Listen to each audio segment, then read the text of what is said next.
estaba grabando. Muy bien. Así que bueno, vamos a hablar un poco de la disciplina en la iglesia. Hablamos un poco de las razones por la disciplina en la iglesia y también las disciplinas en la disciplina, digamos, la disposición en la disciplina. Es muy importante que se haga disciplina, pero que se haga de una manera correcta, con la disposición, con un espíritu de mansedumbre, con paciencia, por amor. Es fundamental eso, con firmeza, sin parcialidad.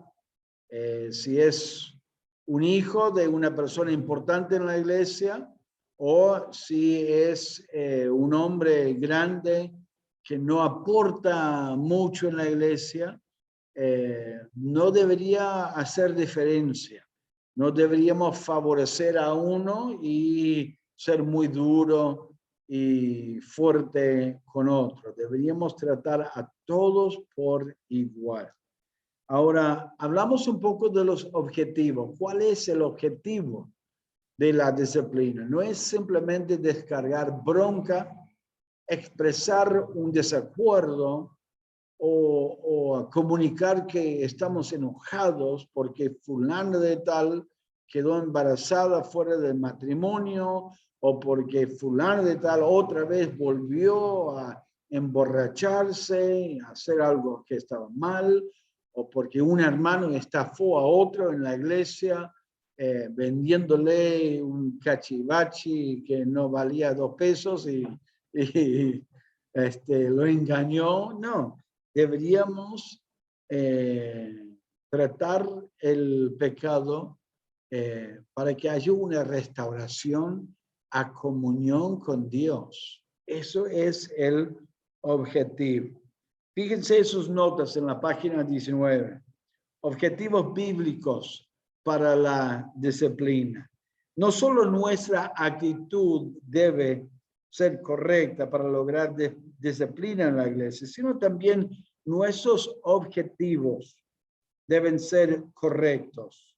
Ahora miren esta pregunta y mediten un poco en esta pregunta. ¿Cuáles son los objetivos de la disciplina bíblica? Y permite que esta pregunta se extienda no solamente para la disciplina en la iglesia, pero la disciplina en el hogar. ¿Por qué disciplinamos nuestros hijos? Eso debería influenciar nuestra manera de disciplinar, porque si tenemos objetivos bíblicos y correctos, eso va a marcar la disciplina. No va a ser una disciplina impulsiva, guiada por la pasión, por el enojo, pensamientos rapiditos que vienen a nuestra mente y cómo sentimos. Vamos a ser guiados por principios bíblicos que nos ayuden a enfocar en el objetivo para lograr ese objetivo. Nos va a ayudar a ejercitar dominio propio, amor, paciencia. ¿Por qué? Porque tenemos un objetivo. Miren sus notas. Número 1, sacar la corrupción del pecado. Sacar la corrupción del pecado. 1 Corintios 5, 6. Porque un poco de levadura leuda toda la masa. El pecado afecta la iglesia, afecta la vida de uno. En 1 Corintios 5, Pablo estaba indignado. Dios guió a Pablo y Dios estaba indignado y lo expresó a través de Pablo.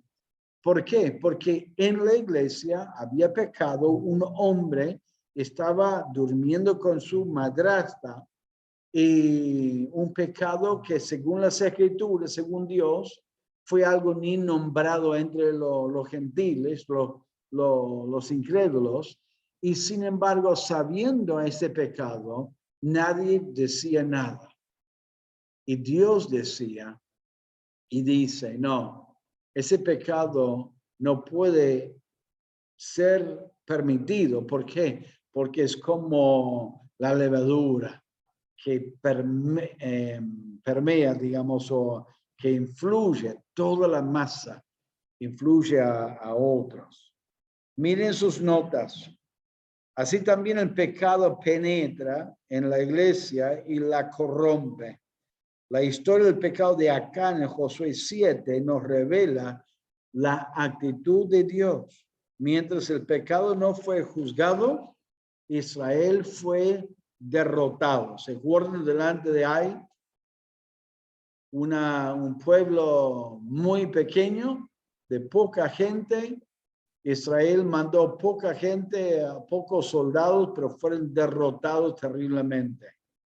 La victoria no fue lograda hasta que Acán fue castigado con la muerte por el pecado. Dios manda en 1 Corintios 5, 7, limpiaos pues de la vieja levadura. Límpiense, manténganse puros.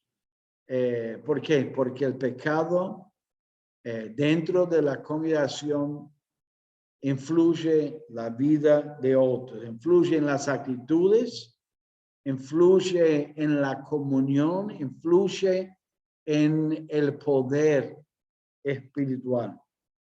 Número 2, ayudar a otros no pecar, no pecar. Ayudar a otros a no pecar.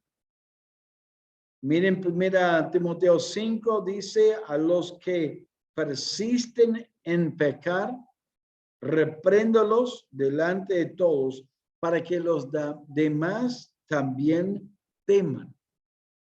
Cuando una iglesia tiene que pasar por el proceso de disciplinar a un hermano y los miembros de la iglesia se enteran, fulano de tal no se arrepiente de su pecado, entonces la iglesia toma la decisión de disciplinarlo. Es una advertencia para los demás hermanos. Capaz que hay un hermano o una hermana que esté cometiendo el mismo pecado o algo parecido o es tentado a pecar. Entonces, una advertencia y una ayuda para ellos también. Quizás no es muy noble que la vergüenza y el temor al castigo sean motivos correctos para frenar el pecado. Sin embargo, es bíblico. Es bíblico. La letra A. La Biblia no apoya la psicología moderna que se opone al uso de la reprensión y el castigo como medios de disciplina. El mundo no está de acuerdo con un chirlo. El mundo no está de acuerdo con algún castigo corporal, bien, por supuesto, administrado con paciencia, con cuidado. Ellos te sugieren entenderlo, tratarlo con paciencia, pasar por alto, hablarle suavecito, no hablarle con firmeza y enfrentarlo y decir que hizo algo que estaba mal. Es una filosofía del mundo y bueno, en la iglesia tenemos que tener cuidado. No ir al extremo, pero sí tratarlo correctamente, bíblicamente. La letra B, el no juzgar el pecado en la iglesia es una invitación a que otros lleven una vida desenfrenada. No podemos usar el amor como pretexto para la negligencia porque Dios no pone el amor y la disciplina en oposición el uno al otro. En Hebreos dice, porque el Señor al que ama disciplina y azota a todo el que recibe por hijo. Noten la palabra azota. Es una palabra fuerte que habla de una disciplina corporal, digamos, una disciplina fuerte. A veces algunos padres me dicen, pero pastor, yo amo a mi hijo tanto que no puedo darle un chirlo, no puedo darle una toquecito con la varita, no puedo porque lo amo demasiado. Y bueno, es un autoengaño, porque si amamos a nuestros hijos, vamos a seguir el ejemplo del Señor y al que amamos, lo disciplinamos. En realidad, el amor no es demasiado hacia el hijo, sino es un amor demasiado a uno mismo, porque no quiere hacer el esfuerzo de disciplinarlo. No quiere instruirlo y sufrir las consecuencias. ¿Por qué? Porque un chico consentido, de repente cuando un padre lo disciplina, muchas veces lo disciplina mal. Lo disciplina mal porque no lo ha disciplinado correctamente, vez tras vez tras vez. Entonces por ahí se exagera en la disciplina. Lo disciplina mal, el hijo reacciona mal y es una causa de rencor en el hijo. Entonces, los padres hay que hacerlo correctamente y hay que hacerlo con constancia. A veces uno está tan cansado, uno está haciendo algo que le gusta y no quiere parar de mirar algo o de hacer algo y dedicar 15, 20 minutos a la disciplina de su hijo.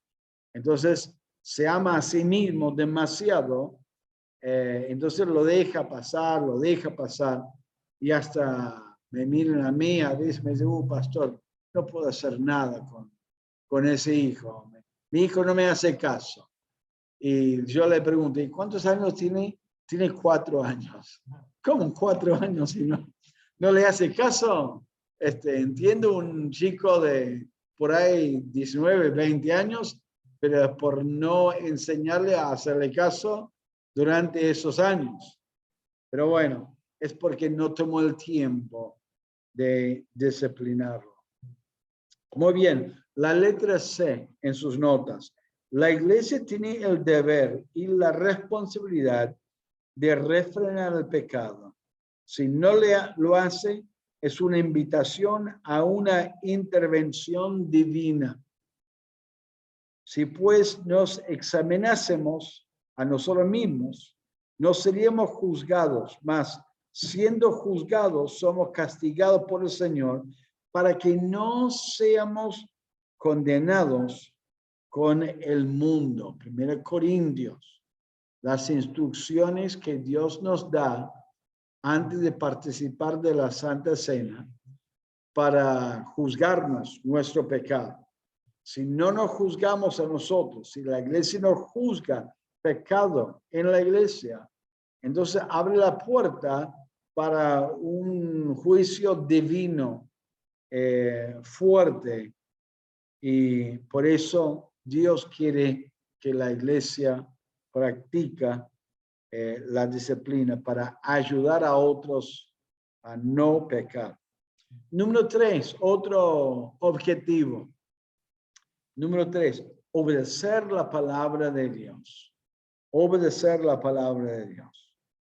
No importa si entendemos las razones por las cuales Dios establece este principio bíblico o si estamos de acuerdo con el hecho de corregir el pecado, tenemos que aceptar la responsabilidad de disciplina en la iglesia. En todas las áreas de nuestra vida tenemos que obedecer a Dios.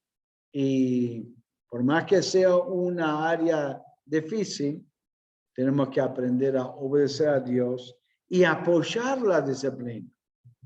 Si la iglesia toma la decisión de disciplinar a alguien, ¿cuál debería ser la disposición del miembro de la iglesia? Yo no estoy de acuerdo. A mí no me gusta la disciplina, no está mal. Deberíamos apoyar la disciplina, las decisiones de la iglesia. Y tener cuidado.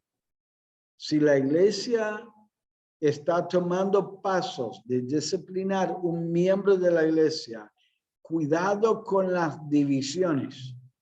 Cuidado con no, pero a mí me gusta ese hermano, yo lo quiero mucho, me daría pena que se enojara, que se alejara de la iglesia.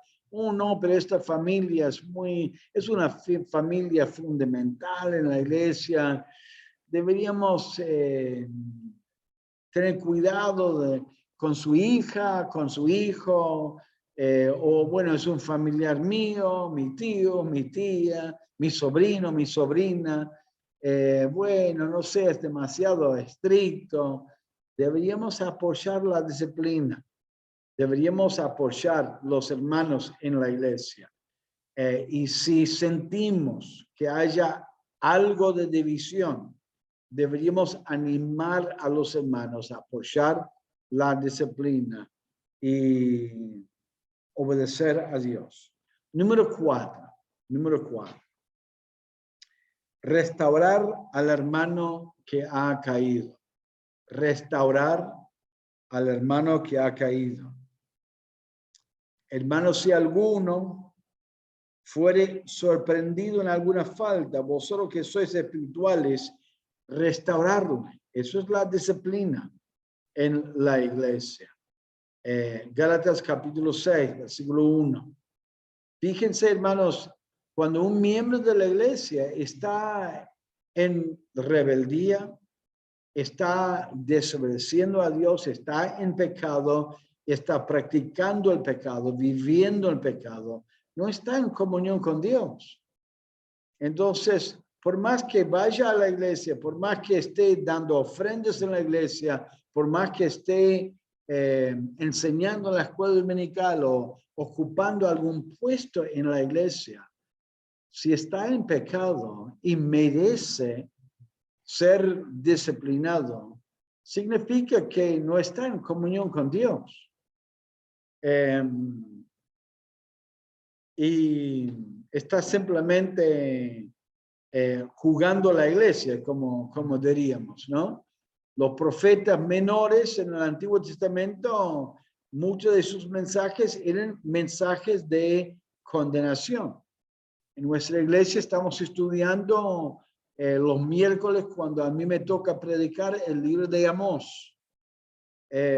Y justamente Amós vivía en una época donde Israel estaba desobedeciendo a Dios, había mucha injusticia, abuso de los pobres, gente que vivía en opulencia, o sea, que vivía con abundancia de cosas materiales, y estaban ofreciendo sacrificios a Dios, pero estaban en desobediencia a Dios. ¿Por qué? Porque no andaban en justicia, no andaban en comunión con Dios. No tenían misericordia de los hermanos, eran muy duros y entregados al pecado. Y Dios le dio a Amós un mensaje de condenación, porque no estaban en comunión con Dios. Entonces, el objetivo es restaurar esa comunión con Dios, que no siguen solamente practicando una religión, sino que tengan comunión con el Señor. La letra A en las notas. Este objetivo fue logrado en el caso del hombre mencionado en 1 Corintios 5. Pablo les exhorta a la iglesia en 2 Corintios a recibirlo de nuevo en la comunión. Vamos a mirar en 2 Corintios, capítulo 2. 2 Corintios, capítulo 2.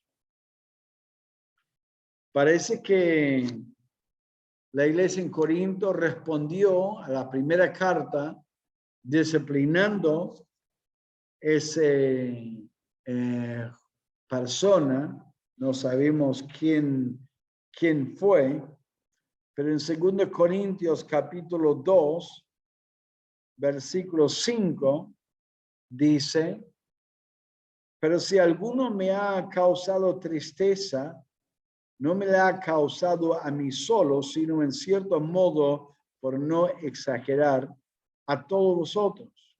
Le basta a tal persona esta reprensión hecha por muchos.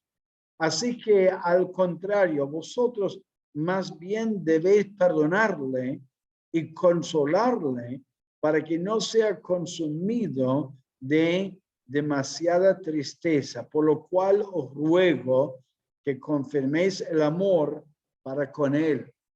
Aparentemente lo disciplinaron, él se arrepintió de su pecado, pero había algunos hermanos que les costaba perdonarlo a él. Y lamentablemente eso es una tentación, el fariseísmo. Ahora, algunos, y yo tengo ciertos temas que vuelvo a recalcar en mis clases, algunos dirían, no, pero él es muy legalista. El legalismo es guardar la ley para ser salvo. Eso es un legalista. Un legalista no es una persona que tiene objetivos muy altos de santidad y busca seguir a Cristo en santidad para obedecerle a él. De por sí la palabra que dice, debemos ser santos. ¿Por qué? Porque como él es santo. Entonces no podemos nunca ser demasiado santos delante de Dios. Legalista. Legalista no es tener deseos muy altos de la santidad. Legalista o el legalismo es tratar de ganar la salvación a través de su obediencia delante de Dios, guardando la ley. Ahora, hay una actitud incorrecta que no es legalismo, que es el fariseísmo. Ser como fariseos. Los fariseos eran muy orgullosos. Y lo que veo es que muchos mezclan estos dos términos como si fueran sinónimos, pero no son sinónimos. El fariseísmo más bien es la actitud. Y lo digo porque en Corinto aparentemente había algunos que les costaba afirmar su amor hacia ese hermano arrepentido. Y estaban actuando como fariseos. Estuve en una iglesia una vez donde una chica fue disciplinada porque ella tuvo un hijo fuera de matrimonio. Y lamentablemente la actitud de la iglesia y la actitud de algunos líderes en la iglesia fueron una actitud de fariseo. Esta chica se arrepintió, pidió perdón y buscaba restaurarse, seguía yendo a la iglesia, pero había algunos que la miraban mal, inclusive expresaron su desacuerdo que ella estuviera adelante, sentada adelante en la iglesia. Dijeron, y mi esposa los escucharon hablar, decían, no, ella debería sentarse en el último banco de la iglesia. Después de lo que ella hizo, está muy, muy mal. En vez de restaurarla y recibirla con amor, la miraban con menosprecio. Fue muy, muy triste esa actitud. Así que cuidado en la disciplina de la actitud de fariseo.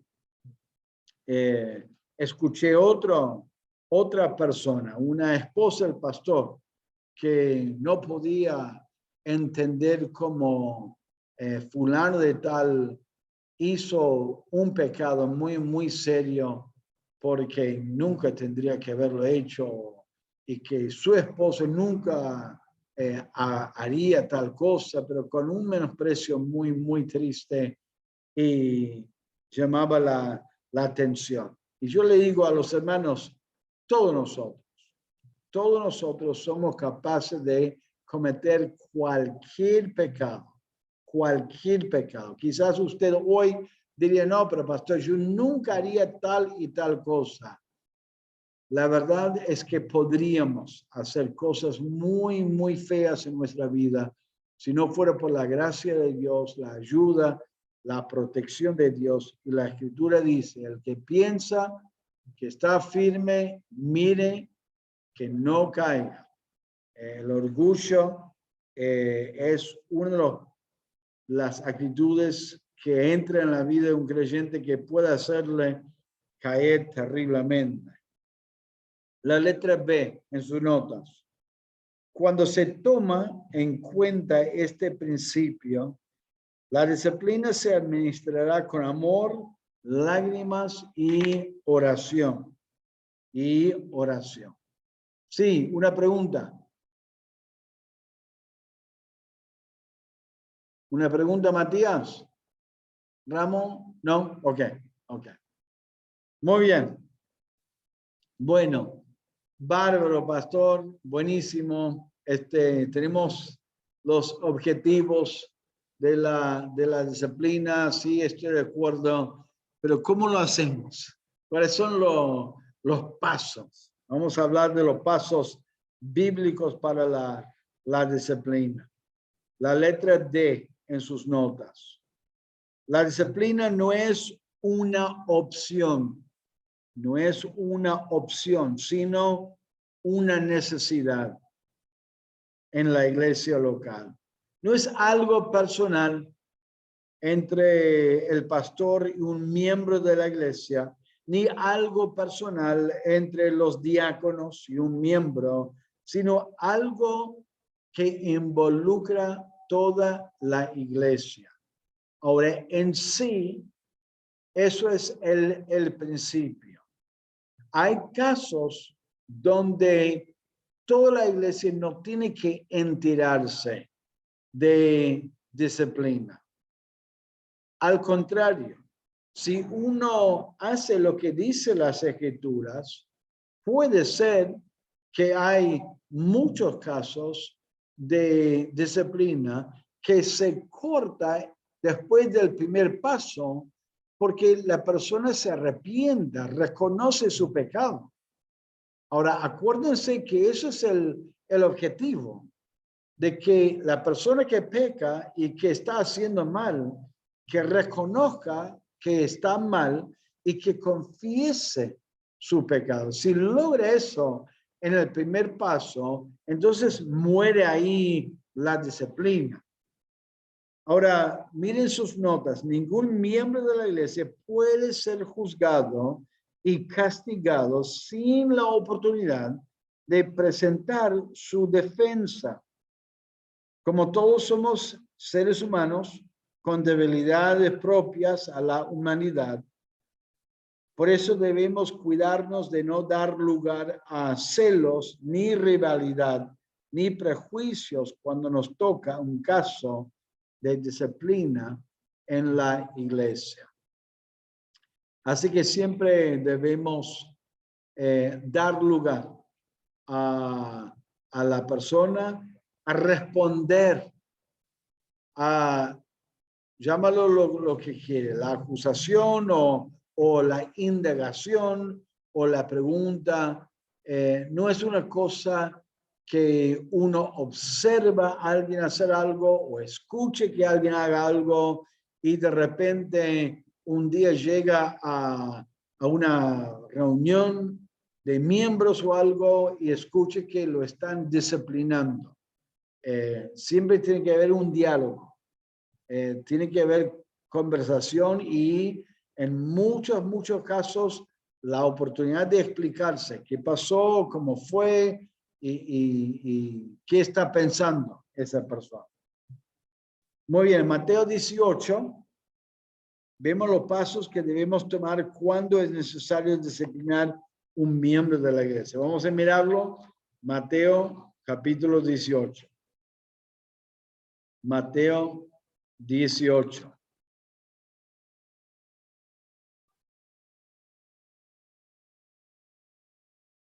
Mateo 18, 15.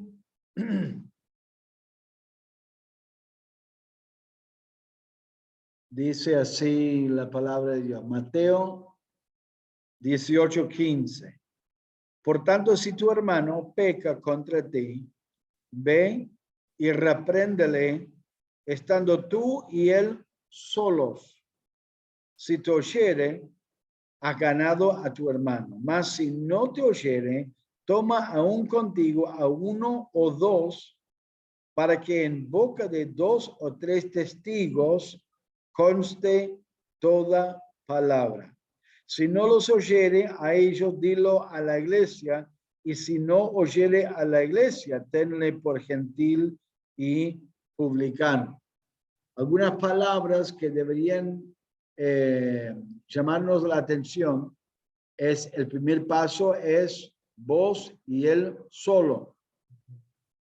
No dice, bueno, te ofende el hermano, entonces vos llamás al pastor y le decís, pastor, fulano de tal pecó contra mí o hizo algo que está mal. No, deberías hablarlo vos con esa persona. Aún si estás observando algo en la iglesia, y no es algo contra vos, pero vos te enterás que una chica queda embarazada, que un muchacho fue por ahí, se emborrachó, que alguien, algún matrimonio en la iglesia tiene algún problema y hay algo serio que está pasando en el matrimonio. Si hay un comerciante en la iglesia que está haciendo una viveza contra otro hermano, ¿qué debería hacer? Deberías hablar vos. Vos te enteraste, vos lo presenciaste, vos lo escuchaste. Deberías expresar que está mal lo que ha hecho, lo que está haciendo. Muy bien. También hay otras frases y palabras claves que quiero que vean. Versículo 16. Si no te oyere, o sea, no te da importancia a lo que estás diciendo, vos siempre quejándose, siempre buscando la quinta pata del gato, siempre apuntando el dedo, vos que pensás que sos el santito o algo, o sea, lo rechaza, no hace caso, no escucha. Vaya con 2 o 3 testigos, pero mire cómo lo expresa. Dice en versículo 16, dice, toma aún contigo a 1 o 2, versículo 16, para que en boca de 2 o 3 testigos conste toda palabra. Ahora, tome 1 o 2 contigo. ¿Para qué? Para que ellos sean testigos. No está hablando de testigos de las ofensas o de la ofensa. Personas que se enteraron o se dan cuenta o que saben. No, son 2 personas que pueden ser testigos en el momento de enfrentarlo. El hecho de que 2 o 3 personas se junten y que hable, que enfrente a una persona, es una manera de aumentar un poco la seriedad de la ofensa y de comunicarle a la persona, eso no es para jugar. Eso es algo serio que deberías tomar en serio. Ahora, si la persona se asuste un poco y lo tome en serio y pide perdón y admite su pecado, el asunto muere ahí. Porque eso es lo que uno desea. Hay una pregunta, hermano José.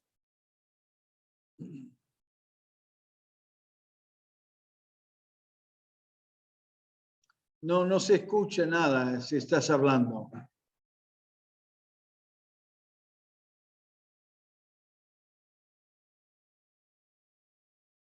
Todavía no se escucha nada.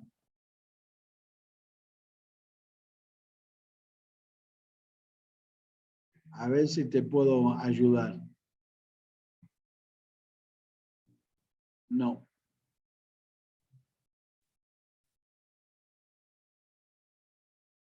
¿Estás hablando, hermano?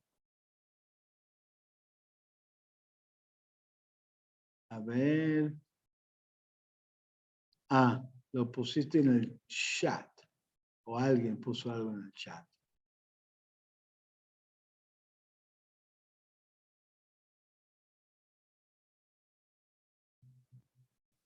Sí, soy medio malo en esas cosas. ¿Quieres ponerlo en el chat? La pregunta. Bueno, después. Muy bien. Bueno, vamos a lo siguiente. Número 2. Si el hermano que ofendió al otro no se arrepiente, eso es el número 2. ¿Pusieron el número 1? No. Número 1, vamos a poner el número 1. El hermano ofendido es el que debe buscar la reconciliación. El hermano ofendido es el que debe buscar la reconciliación. Según el pasaje en Mateo 18, el proceso empieza con el hermano ofendido buscando la reconciliación personalmente con el hermano que le ofendió.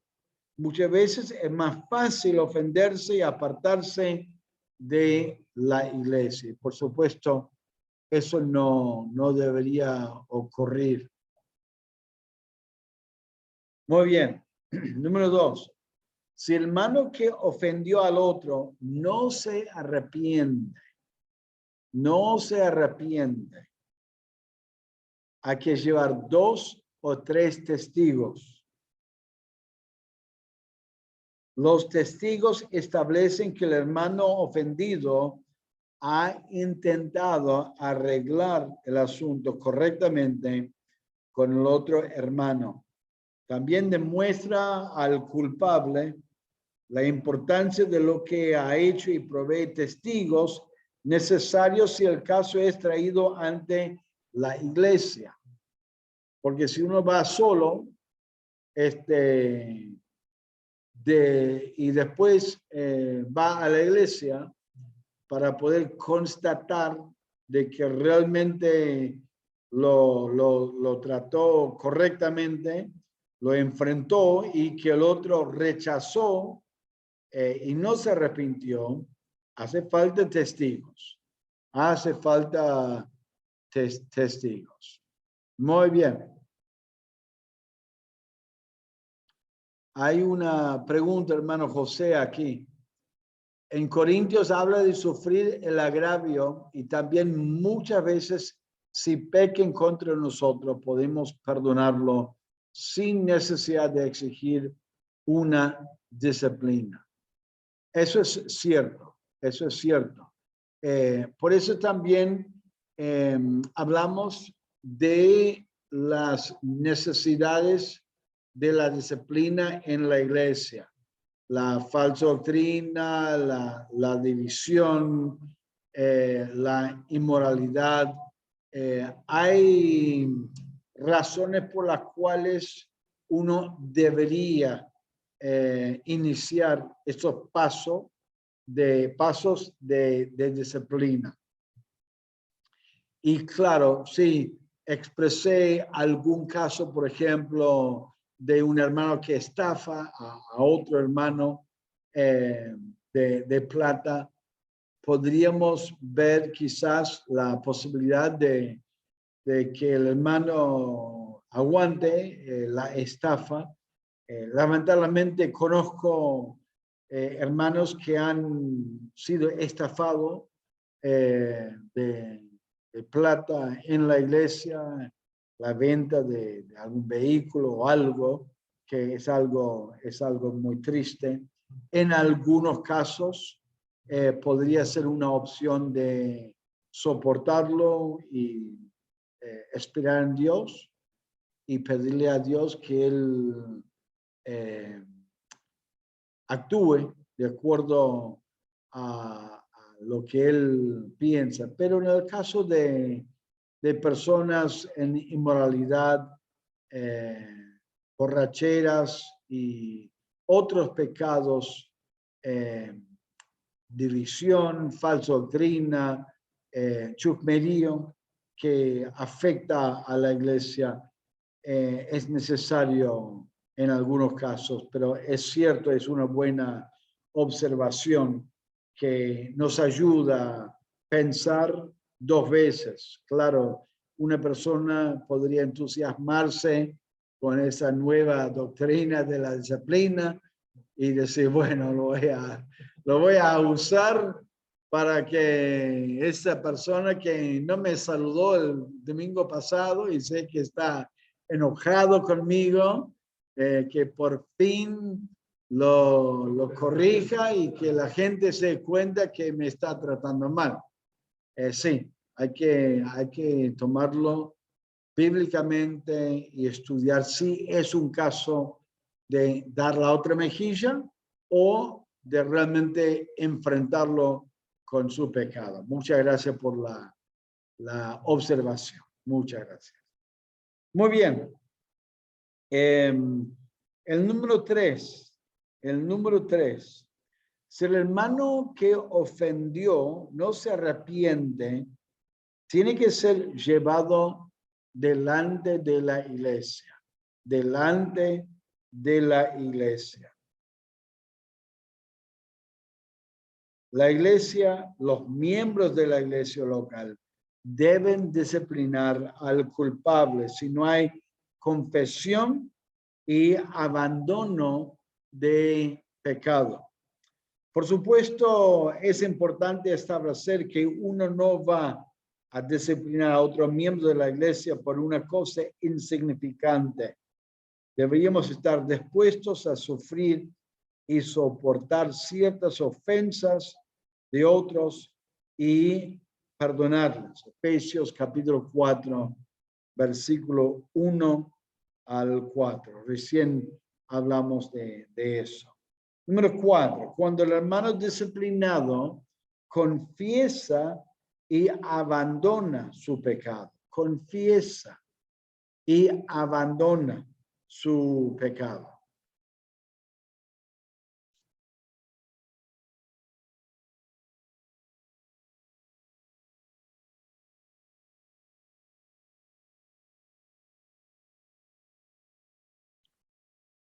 Entonces,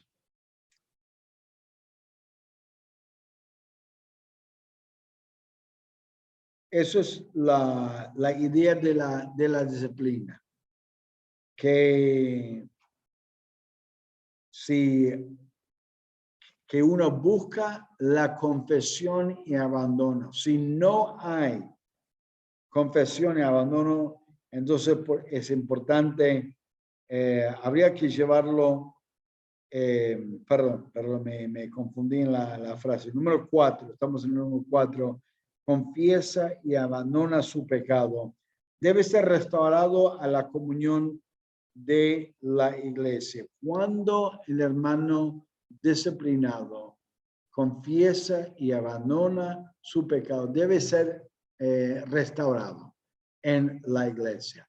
No significa que inmediatamente se restaure algunos puestos de responsabilidad en la iglesia, si está bajo disciplina y confiesa y admite su pecado, puede haber un tiempo donde el creyente deja de ejercitar esas responsabilidades, pero el fin debería ser una restauración, una restauración.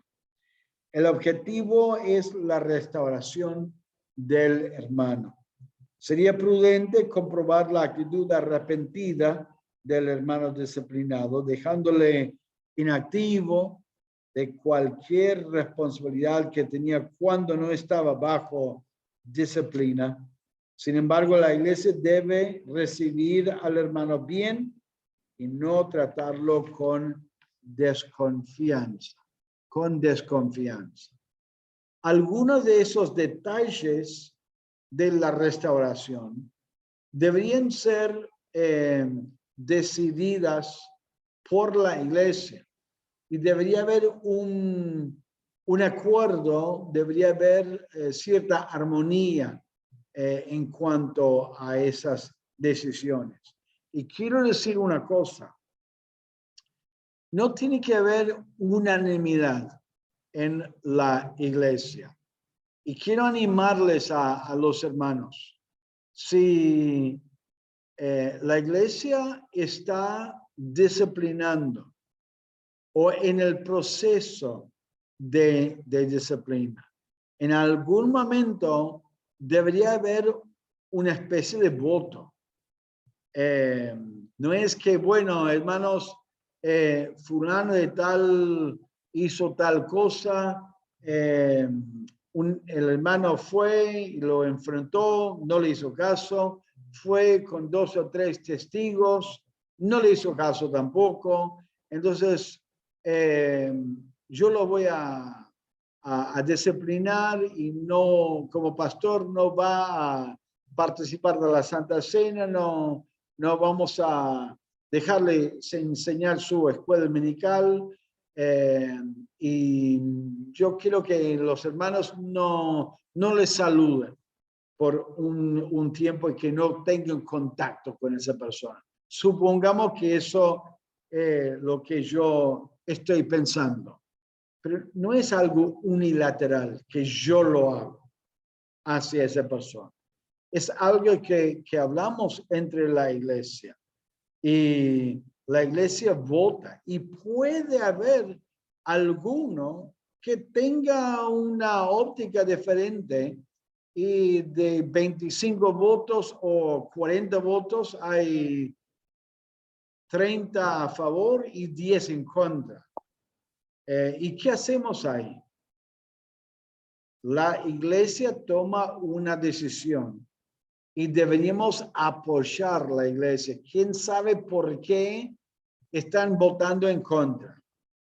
Quizás es el hijo de su mejor amigo. Quizás es su sobrino o sobrina. Quizás es una persona que realmente le tiene mucho cariño y, o sea, ¿quién sabe por qué? Muchas veces la votación es una votación en secreto. Entonces, por ahí no sabemos cuál es el motivo de negativo, digamos. Si la iglesia vota por la mayoría en disciplinarlo, los hermanos deberían apoyar la iglesia y no debería ser un punto de contención. Y deberíamos respetar la iglesia y la decisión de la iglesia. Por eso también es una decisión de la iglesia, no es una decisión del pastor de la iglesia. Es la iglesia que los disciplina y que está buscando la restauración. Una pregunta aquí. No.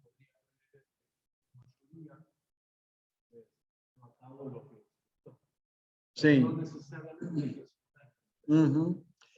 El hermano Esteban hace la aclaración entonces que no tiene que ser una decisión unánime. lo ideal sería que fuera unánime y que realmente la iglesia esté unida.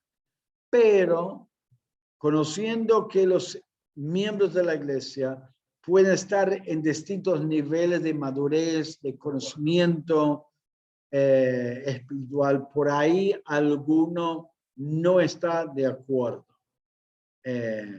Entonces, ahí por unanimidad se toma el voto. ¿Alguna pregunta o duda o observación? Hermano Matías Rodríguez, sí. Sí, son como dos preguntas. La primera es... Perdón, una pregunta muy fácil, por favor. No, le planteo dos casos a ver qué opina. Si llega, por ejemplo, una pareja de creyentes nuevos, ya mayores, que tienen hijos, pero que no están casados, ¿no? Es decir, que están con concubinato. Bueno, reciben a Cristo, se bautizan y forman parte de la iglesia. Después se les aconseja que lo mejor sería que ordenen el paso, así que se casen, ¿no? Bíblicamente y bueno, también no por estado civil.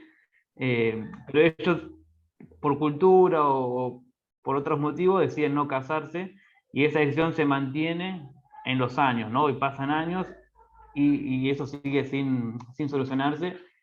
¿Qué haría con ese matrimonio?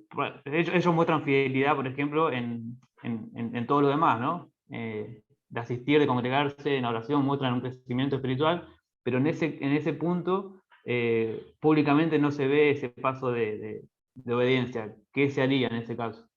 Siendo que, Bueno, digamos, estarían como en adulterio, en fornicación, ¿no? sí, yo te diría lo que yo hice por mi experiencia, porque me pasó esta experiencia. Después de un tiempito de asistir a la iglesia, me entero por una conversación y por las palabras del mismo hombre que estaban juntados. Entonces los hablé, fui a su casa y hablé con ellos y les dije que necesitaban casarse. Ahora, le voy a decir que no son miembros de la iglesia. O sea que no podemos disciplinar personas que no son miembros de la iglesia. La disciplina es para los miembros de la iglesia. Eso aclaro. Pero yo los enfrenté y les hablé y después de 2 o 3 meses les hablé otra vez de ese tema. Me aseguraron de que lo iban a arreglar y todo. Y después de unos 3, 4 meses les hablé otra vez y se enojó y se fue, lamentablemente, revelando que realmente nunca tenían intenciones de arreglar su matrimonio. Así que había una cierta presión, si quieres llamarlo así, pero tampoco los presioné mucho. Estamos hablando durante un año, porque es justamente como decía vos, ya tenían hijos grandes, ya tenían nietos, ya habían vivido juntos durante muchos años, pero les hablé de la palabra y que tenían que regularizar su matrimonio. Me pasó 2 veces. En uno de los casos, también, o sea, los 2 matrimonios, después de más o menos 2 años, ya se fueron de la iglesia. En un caso, la mujer me confió que ella no quería casarse para que el marido no quede con la casa porque lo quería dejar con su hijo. Y tenía miedo que quedara a él y que le pasara algo a ella. Así que, bueno, son cosas. Pero yo les En el hablé caso, y les afrenté. Sí. perdón, en el caso de que fueran miembros, ¿no? Que ya fueron aceptados, o usted directamente no tomaría, como miembros a personas así, digamos, en esa situación, digamos. Sí, no pueden ser miembros viviendo en adulterio. No pueden, Ah, no pueden llegar a ser, como uno no puede llegar a ser miembro sin bautizarse, hay otras pautas y es imposible que un matrimonio viviendo en adulterio lleguen a ser miembros. Sí, sí. una pregunta más. Y supongamos que habría que aplicarle una disciplina, en este caso, por ejemplo, este matrimonio no serviría en ministerios públicos, sino que quizás haría ministerios más privados por ejemplo, edilicio, ¿no? Mantener la iglesia. La disciplina en este caso sería, por ejemplo, como práctica, ¿no? Se dejaría sin tomar la Santa Cena, y usted hace un momento mencionó, por ejemplo, de que los hermanos no tengan contacto con él. Eso se hace así, es decir, como que se lo deja de lado sin visitarlo, sin atenderlo, eso es lo que se... Bueno, si entiendo bien la pregunta, el extremo de no tener contacto con alguien es simplemente cuando la persona rechace admitir su pecado y se pone rebelde. Entonces, es una especie de vergüenza para que la persona reaccione y entienda que está en rebeldía. Y también una especie de protección de los miembros de la iglesia que puede ser contaminada con su enojo, su veneno, su bronca, porque le confrontamos con su pecado. Pero un nuevo creyente o un nuevo asistente a la iglesia, apenas nos enteramos de que está viviendo en concubinato, hablamos con ellos acerca de que necesiten regularizar su matrimonio. Así que no sé si eso te contesta la pregunta. Sí, está bien. Tengo más, pero no voy a ocupar todo el tiempo. No hay problema. Mándeme algún mensaje de texto y con gusto te voy a contestar. ¿Alguno más tiene Muchas alguna gracias. Eso se duda? cobra aparte. Sí, eso se cobra aparte. Sí.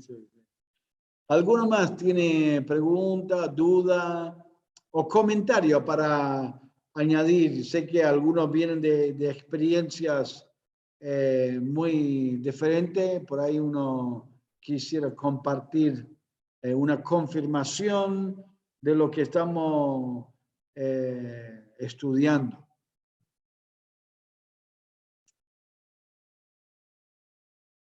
La disciplina es necesario en la iglesia y si lo hacemos bien entre los miembros y el pastor, el liderazgo de la iglesia puede ayudar mucho, no solamente al hermano que está en pecado, sino a la iglesia a evitar muchas tristezas, dolores de cabeza y ayudarles a crecer espiritualmente. Muy bien. En conclusión,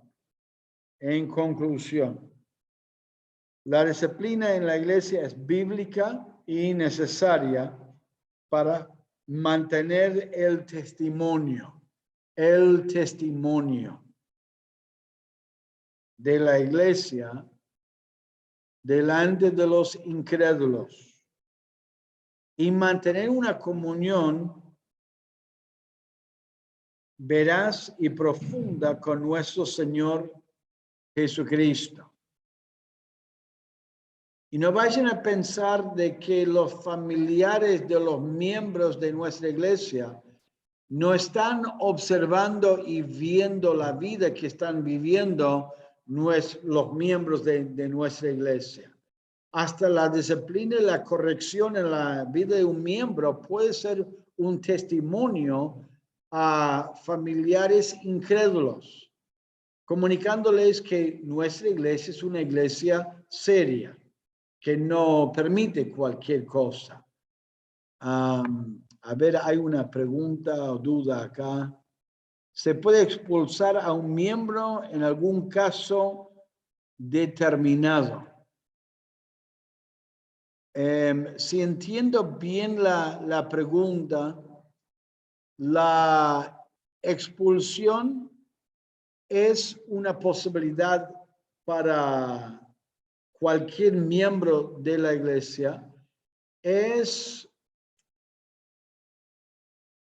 una decisión que se toma por rebeldía de parte de la persona y en casos extremos, o sea, de extrema rebeldía.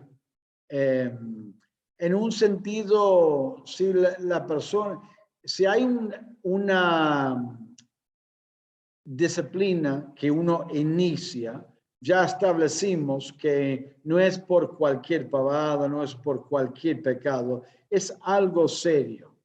Y las cosas que hemos hablado de la inmoralidad y también de división, de herejía, esas son cosas serias. De por sí, en 1 Corintios 5, aparentemente ese pecado fue una situación muy, muy seria y Dios, a través de Pablo, sugiere que expulsen ese miembro de la iglesia.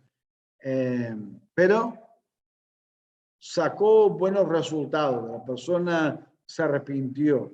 Así que sí, se puede expulsar a un miembro de la iglesia en el caso de una rebeldía determinante, digamos, o una rebeldía abierta.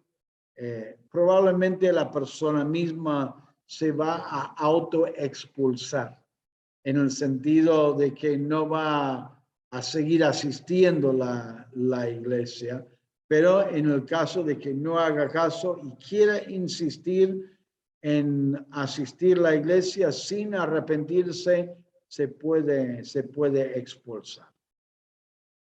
Pero otra vez, es una decisión de la iglesia y no del pastor de la iglesia. Muy bien. Bajo la conclusión, vamos a mirar el número 1. Una advertencia acerca de la disciplina en la iglesia. No debemos permitir que las amistades personales o los lazos familiares nos estorben a que practiquemos la disciplina. Número 2, debemos cuidarnos de practicar la disciplina cuando es necesario y hacerlo con amor, paciencia y humildad, sin una rigidez dura y actitud de orgullo o crítica. Gálatas 6, 2 Timoteo 2.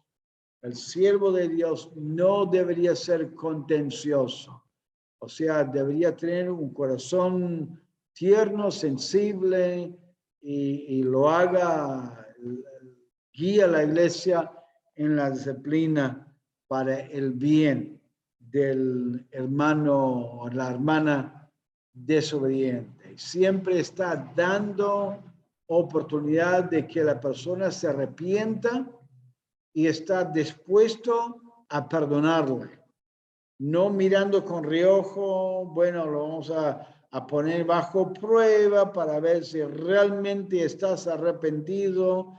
Y yo les animo, hermanos, si en algún caso de disciplina en nuestras iglesias, deberíamos afirmar nuestro amor para el hermano arrepentido. Si bien uno por ahí duda naturalmente si realmente es honesto o si está arrepentido, si expresa su arrepentimiento, deberíamos tomarlo como arrepentido y aceptarlo, amarlo y perdonarlo y asegurar nuestro perdón.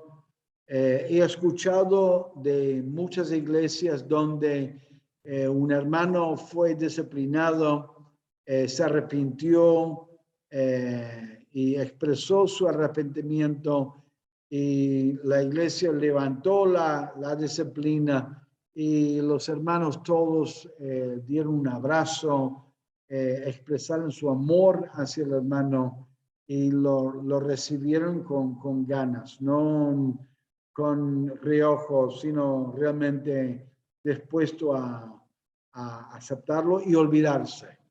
Es triste cuando la iglesia no quiere olvidar, no quiere perdonar, y sería muy triste que en nuestra iglesia pase eso.